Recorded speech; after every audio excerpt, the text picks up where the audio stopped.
Daily current news में आपका स्वागत है। आज का विषय है ई वोटिंग शुरू करने वाला पहला राज्य। हालिया खबरों के अनुसार बिहार शहरी स्थानीय निकाय चुनावों के लिए ई वोटिंग प्रणाली शुरू करने वाला भारत का पहला राज्य बन गया है। बता दें, बिहार राज्य निर्वाचन आयोग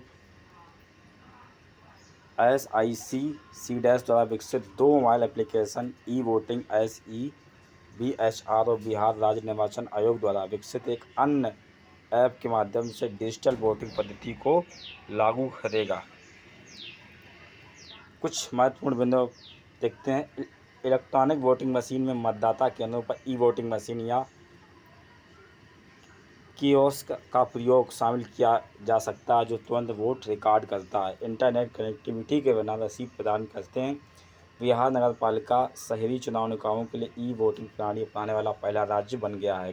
गौरतलब है, एस्टोनिया 2005 में ई वोटिंग का प्रयोग करने वाला विश्व का पहला देश था। महत्व: ई वोटिंग प्रवासी दूर दराज के मतदाताओं, विकलांगों, गर्भवती महिलाओं, वरिष्ठ नागरिक, गंभीर रूप से बीमार लोगों के लिए मतदान करने को सक्षम बनाता है। यह पहल मतदान को और अधिक सुलभ, सुविधाजनक बनाकर मतदाता भागीदारी को बढ़ाएगी। भारत में इलेक्ट्रॉनिक वोटिंग मशीन का इतिहास: 1977 में मुख्य चुनाव आयुक्त SL सकदर ने EVM का विचार प्रस्तावित किया। 1980 से 81 में इलेक्ट्रॉनिक कॉर्पोरेशन ऑफ इंडिया और भारत इलेक्ट्रॉनिक लिमिटेड द्वारा EVM का विकास और प्रदर्शन किया गया। 1982 से 83 में केरल के परूर निर्वाचन क्षेत्र में 50 मतदान केंद्रों में पहली बार EVM का प्रयोग किया गया।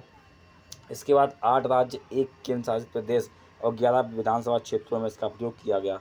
1984 में सर्वोच्च न्यायालय के जन प्रतिनिधित्व अधिनियम 1951 के संशोधन की आवश्यकता का हवाला देते हुए EVM के प्रयोग पर रोक लगा दी। 1988 में जन प्रतिनिधित्व अधिनियम में संशोधित किया गया, जिसके तहत 15 मार्च 1989 में EVM का प्रयोग कानूनी रूप से संभव हो सका।